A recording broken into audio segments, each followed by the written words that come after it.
What's going on, y'all? I see new mechanics making caliper mistakes over and over again. Not because they're bad, but because they don't have the knowledge. And today we're going to go over 4 things that new mechanics don't understand. So watch this. Point number 1, calipers rarely fail on their own. Calipers typically are failing from neglect. Fluid, putting new brake fluid in. Again, old brake fluid has absorbed water from the air and is now compressible. Where when there's fresh brake fluid inside there's not a squishy pedal. Another thing is the collapsed hoses that we went over in the last video. So the small orifice, the 2 millimeter diameter hard plastic piece inside the rubber hose tends to fail over 4 and 8 years. So we always have to make sure that those are fresh before we say the caliper has actually gotten stuck or whatnot. Too much heat, not properly maintained.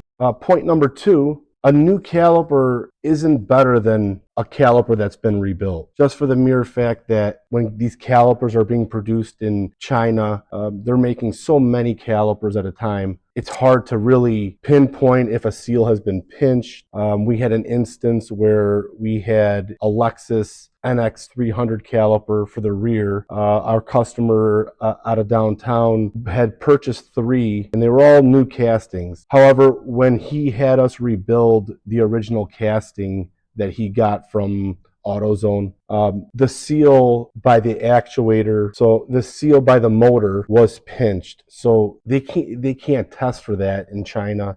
They just make sure that once they apply pressure to the caliper that there's no leaks at all. But these things are happening over time. See, new mechanics are trusting new parts too often. They don't understand the rebuild procedure that us rebuilders are taking in hand. It's actually a lot better to rebuild an original casting because the metals that the original manufacturer was using are more dense. They're not prone to warping, and etc. One thing mechanics don't understand is that new parts can be bad and rebuilt part could actually be more beneficial.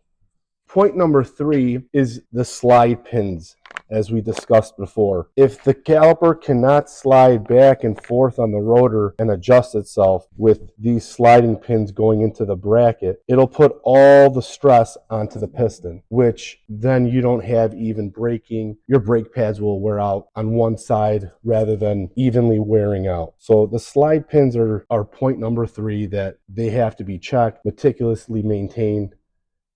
Point number 4, the diagnosis of your caliper issue is far more important than replacing it.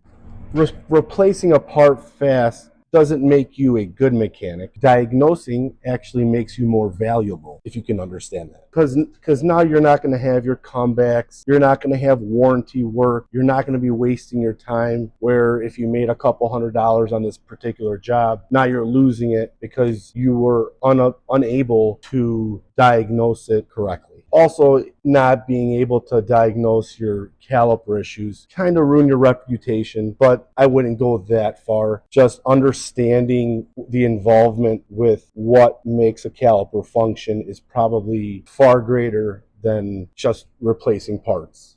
Again, this was a supposed failed caliper. They said that the piston was stuck and it moves freely. And these are some little things that a valuable mechanic might want to just double check the surroundings of the caliper and how it's functioning. Every mechanic who gets good at brakes stops changing parts. Instead, they're gonna understand everything involved with the functionality of the caliper.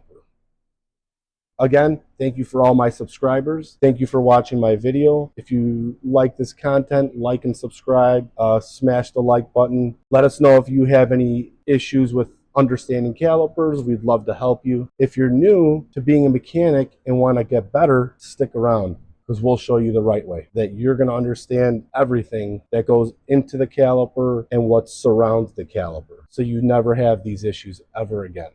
I just want to say thank you to Nick Paleo for helping me out with all my videos, teaching me how to chop, cut, edit. We appreciate you, brother. Thank you. And always remember, brake on.